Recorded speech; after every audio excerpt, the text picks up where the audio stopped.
Buenas tardes, ¿cómo les va? Aquí estamos otra vez para compartir con ustedes los próximos 30 minutos con información, con temas que nos parecen interesantes y que seguramente alguna reflexión, algún pensamiento, esa es la idea, ¿no? Va a motivar en ustedes a propósito de algunas cuestiones que, como decíamos antes, no son estrictamente noticia o de rigurosa actualidad, como suele decirse, sino que son cuestiones de fondo, ¿no?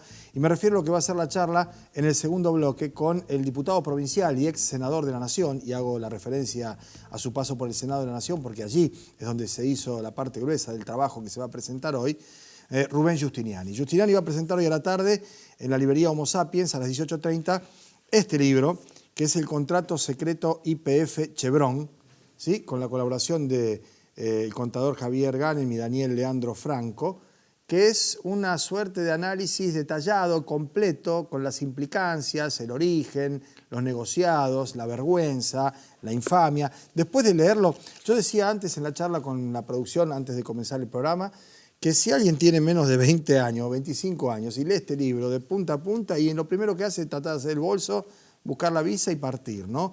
Porque francamente la trama, la complejidad, la participación, empresarios, políticos, funcionarios judiciales, medios de comunicación, detrás de esto que está relacionado con la extracción de minerales, de riquezas naturales, con el método de fracking que por otra parte compromete el medio ambiente, que ya ha sido eliminado y erradicado en otros lugares del mundo, es como para sentirse descorazonado, ¿no? Como para perder las esperanzas. Como contrapartida, el hecho de que se haga público lo que en su momento había sido una exigencia, que era el contrato secreto con quienes van a explotar efectivamente estas minas, es un dato, como decíamos, alentador, porque se conoce lo que pasa. No sé si se va a poder evitar, porque son 35 años, es muchísimo tiempo y de una riqueza incalculable que alcanza para comprar voluntades a diestra y siniestra.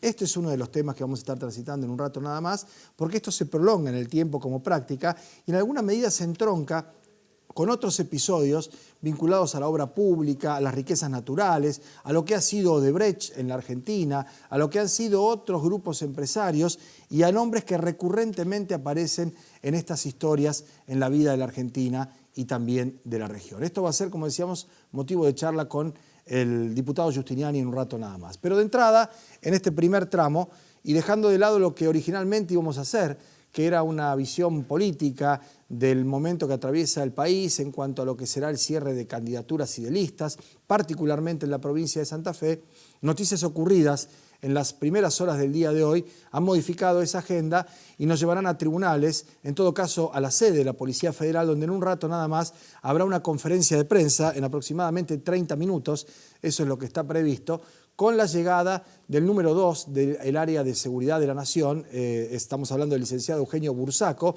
que secunda a la ministra Patricia Bullrich, a partir de una serie de 33 o 34 allanamientos que se realizaron desde las 5:30 de la mañana de hoy y hasta las primeras luces del día en distintos lugares de la ciudad, fundamentalmente en la zona sur. Y esto tiene una explicación geográfica o territorial porque se trata de un trabajo que tiempo atrás ya se había iniciado por parte de la Seguridad Provincial, del Ministerio de Seguridad, que incluso puede haber habido algún grado de superposición que afortunadamente no conspiró contra lo que se supone ha sido una exitosa faena por parte de la Policía Federal en este caso, porque, como decíamos antes, la fiscal que instruyó y que libró las órdenes de allanamiento, en todo caso que las consiguió al pedírsela al juez que interviene, había tomado ya los recaudos y durante la semana previa, donde se habían solicitado por parte de la Policía Provincial órdenes de allanamiento para distintos lugares y domicilios en la zona de la República de la Sexta Tablada, le dijo que había en curso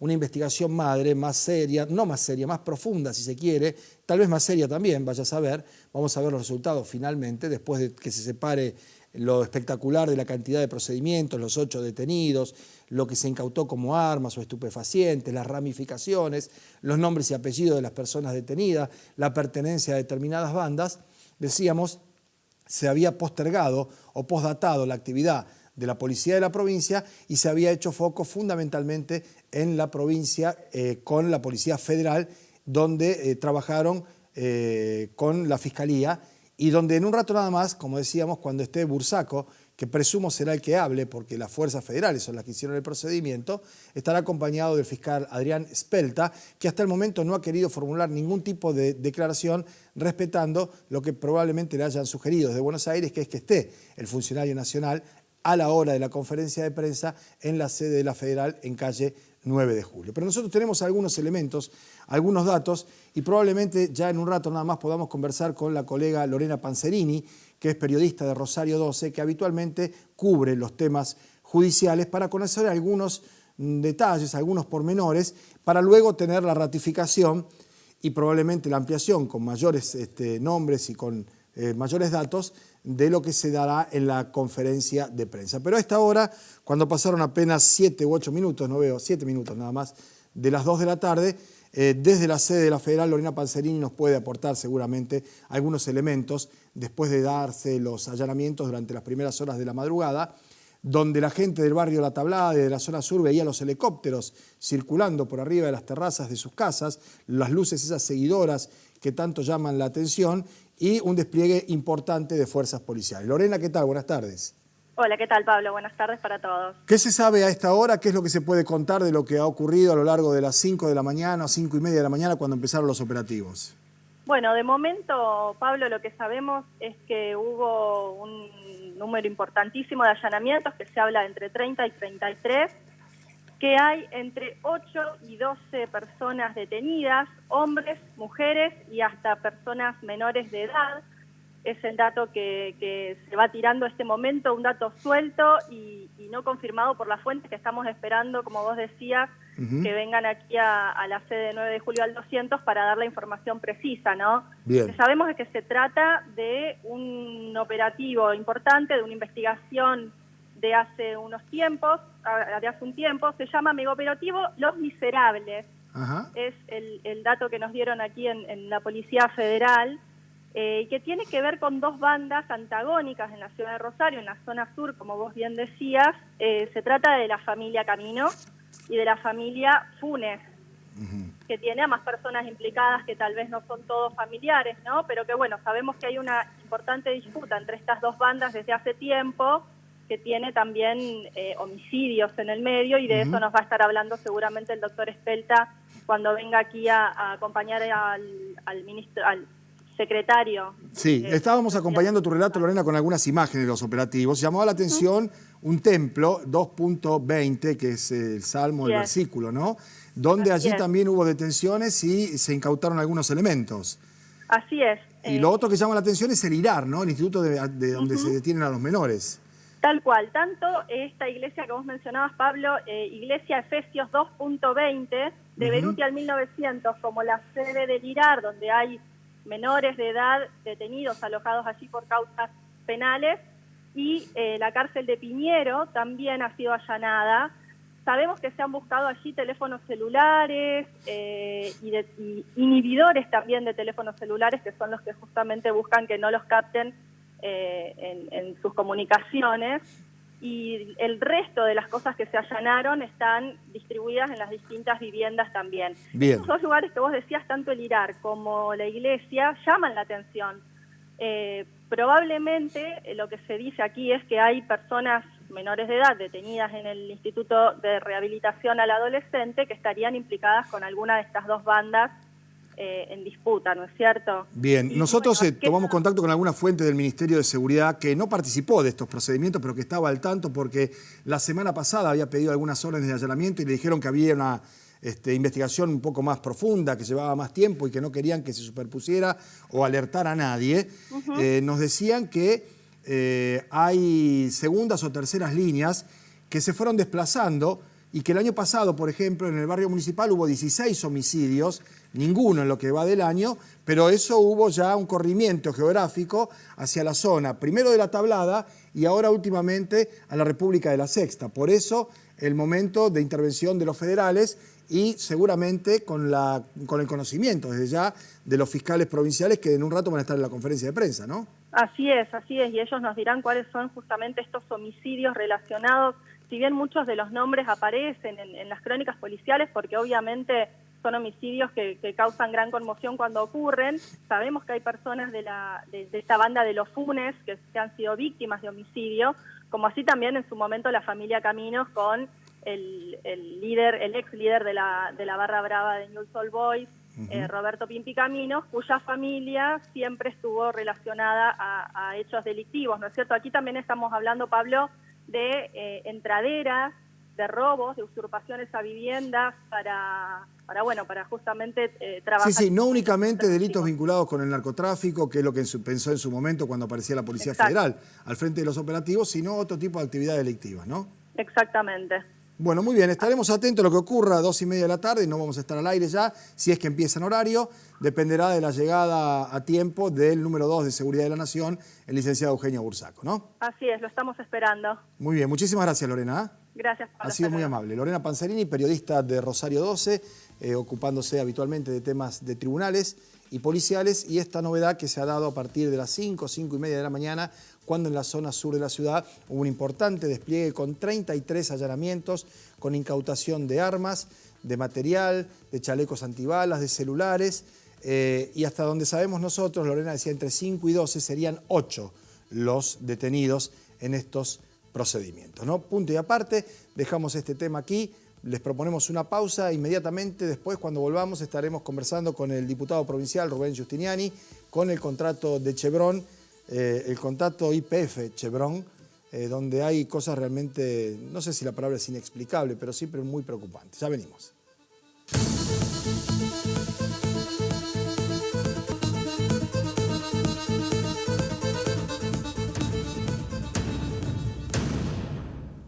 Bueno, muy bien, lo habíamos dicho, no se trata de una noticia, de algo de última hora, como lo que acabamos de compartir con la colega Panzerini, sino de un tema más de fondo y que lamentablemente no tiene esa característica de volatilidad o efímero de la noticia, porque esto nos embreta por 35 años para empezar a hablar, digo, por el contrato, y mucho más si uno piensa que está en juego parte de la riqueza natural de este país, ¿no?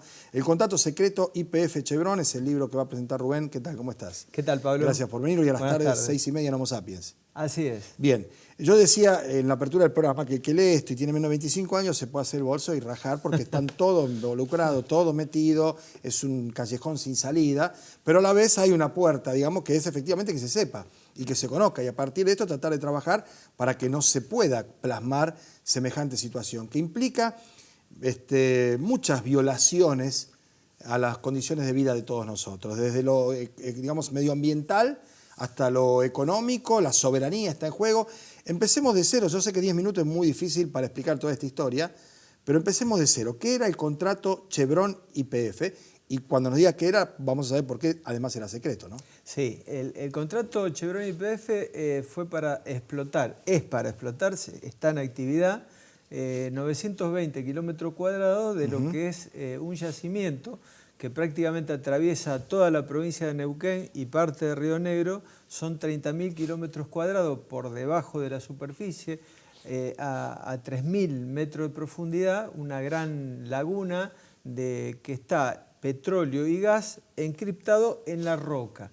Por eso se llama no convencional, porque para extraer ese gas y petróleo hay que perforar a 3.000 metros y triturar esa roca.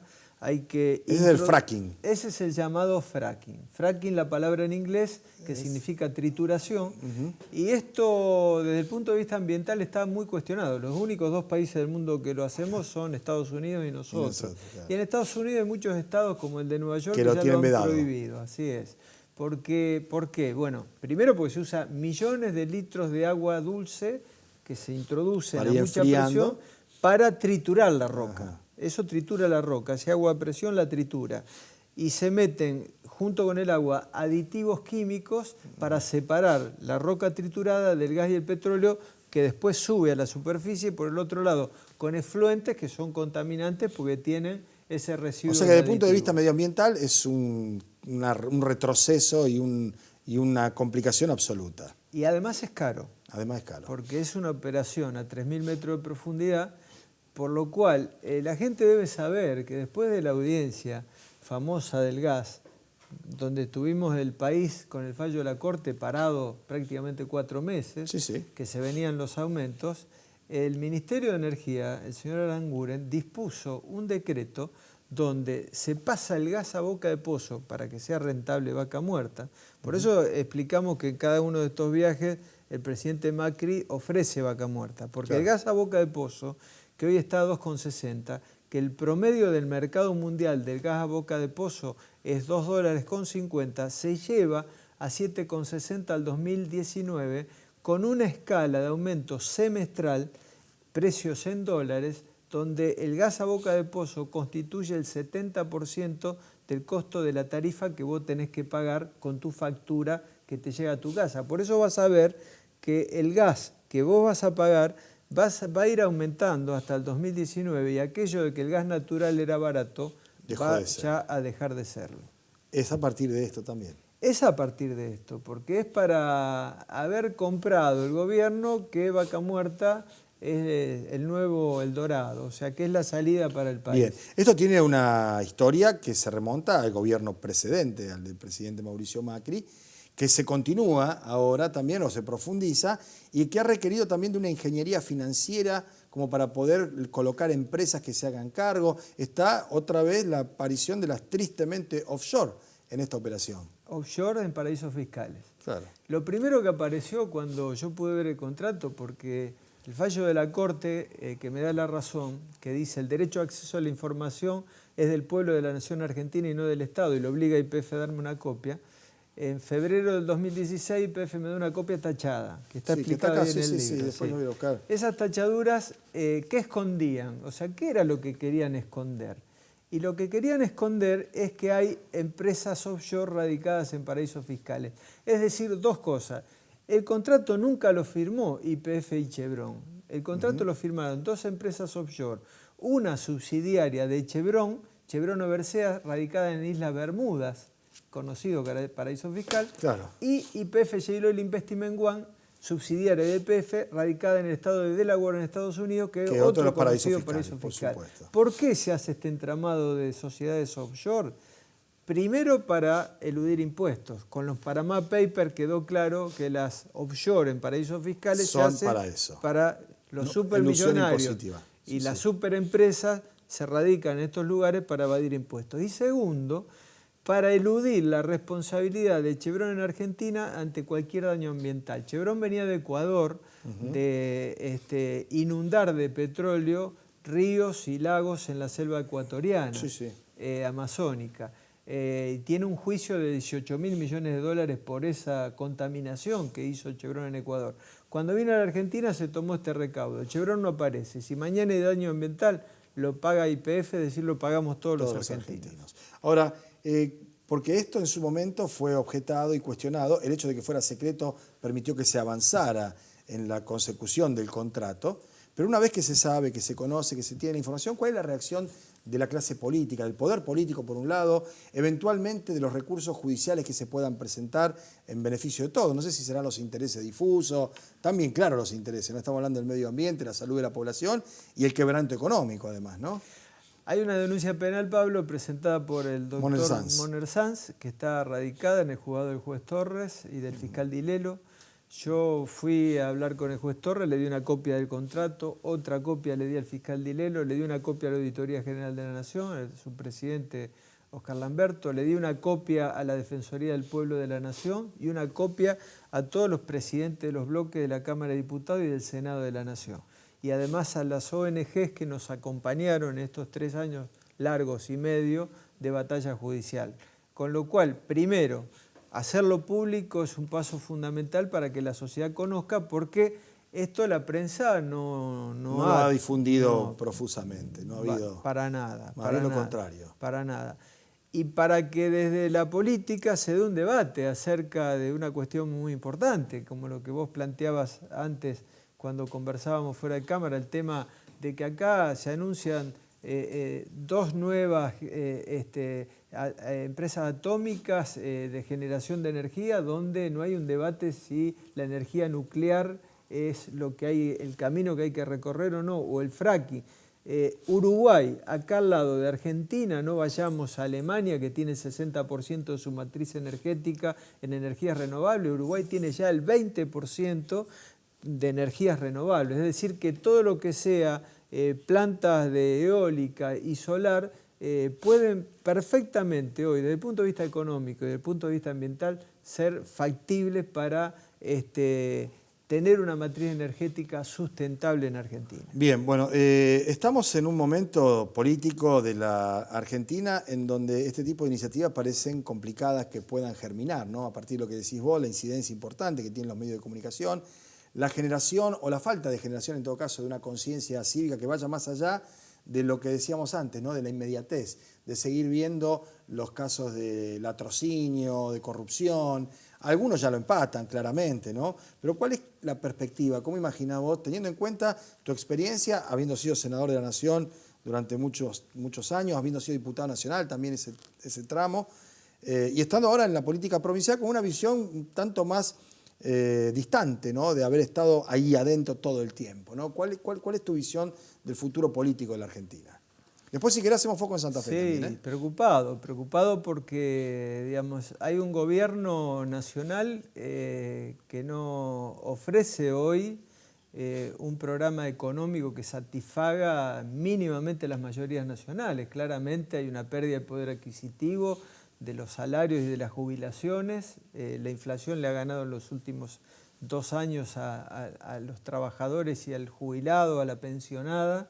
Y claramente hay una recesión económica, un país que no arranca desde el punto de vista económico, claramente porque se apuesta a eso, se apuesta a mantener el Banco Central la tasa de inflación 2 puntos por encima, la tasa de interés por encima de la inflación, con lo cual se apuesta al negocio financiero. Hay ganadores claros en estos momentos, son los bancos, es la rentabilidad financiera.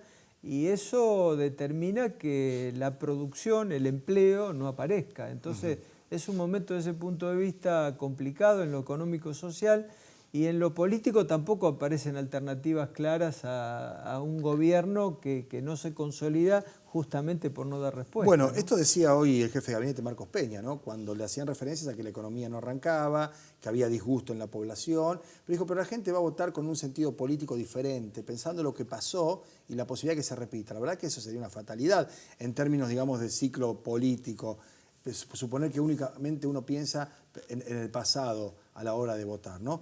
En la provincia de Santa Fe, ¿cuál es la perspectiva? ¿Cómo imaginás vos? ¿Cuál puede llegar a ser el desarrollo? Teniendo en cuenta que hay elecciones municipales, ¿no? Para renovar concejales, en algunos lugares jefes de comuna y demás, pero también diputados nacionales, ¿no? La representación al Parlamento. Sí, se da un caso curioso, Pablo, que creo que no tiene antecedentes en la política santafesina, que a pocos días de cerrar la presentación de alianzas y listas, todavía no sabemos quiénes son los candidatos ni las políticas de alianza de los partidos. O sea, esto expresa, de alguna manera, eso que Zygmunt Bauman habla de la modernidad líquida, ¿no? Porque aparece como que todo es posible. Todo muy volátil, puede estar cualquiera en cualquier lado, claro, en cualquier momento. Claro, porque hay partidos políticos que pueden estar en el Frente Progresista, pueden estar en Cambiemos. O en el Frente Renovador, últimamente hemos visto lo que pasa con la concejal León. Es como que el libro de pases está abierto y, indefinidamente. Bueno, y a último momento, como todos los libros de pases en el fútbol, a último momento puede haber alguna sorpresa o no. Sí. Estamos en problemas. Los libros de pases generalmente son con oferta económica. No sé si eso incluye esta apreciación tuya, porque la pregunta que yo te iba a hacer es, frente a este panorama, en donde en principio habría una divisoria de aguas, que es apoyar el modelo de gobierno o buscar una alternativa. Me gustaría saber personalmente vos dónde estás armando políticamente, teniendo en cuenta que has tenido tus discrepancias profundas. Me parece que fueron más las de los dirigentes oficiales de la conducción del partido con vos que vos con ellos, ¿no? Digo, por la medida que tomaron de separarte del partido. Sí, nos separaron. Después de haber sido autoridad partidaria durante décadas, no sé cuántos años. Sí, me expulsaron del interbloque del Frente Progresista precisamente por estar en contra de los tarifazos, por haber votado en contra del blanqueo y del endeudamiento externo en dólares, cediendo inmunidad soberana de la provincia en los tribunales de Nueva York. O sea, volvemos a la historia de los fondos buitres. Efectivamente, yo tengo mi disidencia muy marcada con la actual conducción del Partido Socialista, y nosotros con Silvio Burger integramos el bloque de Igualdad y Participación en la Cámara de Diputados de la provincia.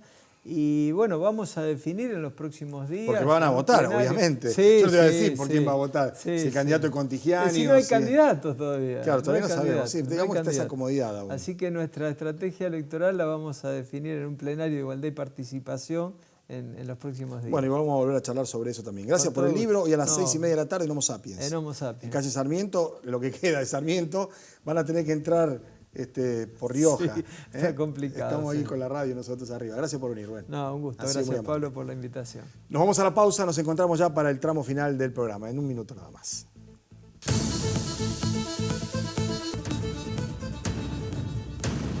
Bueno, muy bien, instantes finales del programa. Se ve bien la escenografía, el escritorio. Me manda un amigo, Julio Leiva, que fue el que lo hizo. Cobró todo, Leiva, ¿no? Todo. Y más, dicen. De Verazado. Le mando un saludo, nos está viendo en sus talleres, allí en la zona de Baigorria, ¿no? Una empresa gigantesca de muebles y diseño y todo eso. Bueno, aten el chivo ahora, que vamos a hablar de política, por lo menos un par de minutos, adelantando lo que probablemente sigamos mañana o pasado, fundamentalmente el viernes. Mañana, sí, pasado feriado. Con el amigo Glassman. Mañana, si no hay ningún contratiempo, y la vez que anunciamos a alguien, le rompimos el tendón de Aquiles a Lipsi, que se va a operar, ¿no? Mañana tendría que estar con nosotros Guillermo Moretti, que es el presidente de la Federación de Industria de la provincia de Santa Fe y autoridad nacional también de la Unión Industrial, ¿no? Pero hablábamos de política, aunque sea brevemente. ¿Se acuerdan que ayer hacíamos una referencia al malestar de Carrió, al cansancio moral? Bueno, ayer se ve que estaba más cansada todavía, no ha hecho reposo político, que parece que es lo que algunos le van a aconsejar. Algunos incluso la imaginan reposando fuera de los límites de la patria. Las embajadas se han transformado efectivamente en un refugio, no solo para Julian Assange, que está ahí porque lo persiguen por lo que ha hecho muy bien, sino para algunos que en el lugar donde están pueden llegar a ser una molestia. Ergo Boazo, de quien se dice le van a ofrecer la embajada en Ecuador en lugar de Luis Juez para que no siga jodiendo, iba a decir, queda fea la palabra, con ser candidato a diputado nacional en una interna, porque acá vino y se embretó. ¿Se acuerdan que pidió que grabáramos, que tuviéramos archivo y todo, que si no iba a correr, él iba a una interna a como de lugar? Yo ya tengo mis dudas y no está mal que él también las tenga o que haya cambiado de opinión. Pero en el caso de Lilita Carrió, la cosa es un poco más intensa, ¿no? Porque es la carta de triunfo, por lo menos eso creen los hombres del gobierno, en la Ciudad Autónoma de Buenos Aires. Primero tiene una interna con Martín Lustó, que en realidad no va a ser interna, porque ya lo expulsaron a Lustó, y Macri ha dicho que no hay internas en ningún lado. Con lo cual Carrió será la candidata a diputada nacional en la Ciudad Autónoma de Buenos Aires. Eso sí llega sin que el cansancio la devore. Ayer tuiteaba Carrió diciendo eso, ¿no? Ahí si usted me lo pone en la pantalla, yo lo veo atrás porque hasta allá no llega a mi vista, ya estoy maltrecho. Dice Carrió: ¿hasta cuándo, señor presidente, voy a dar la cara para defender al gobierno y no me defienden? Yo lo quiero mucho, pero algo tendrá que hacer. Lo retuitearon 1.630 y le gustó a 3.383, ¿no? Leo de vuelta. ¿Hasta cuándo, señor presidente, voy a dar la cara para defender al gobierno y no me defienden? Yo lo quiero mucho, pero algo tendrá que hacer. Recomiendo leer, ya en el cierre del programa, además de los tuits de Carrió, la fábula de Sopo de El alacrán y la rana. Que pasen una buena tarde, nos encontramos mañana a partir de las 2 con los días contados. Chao.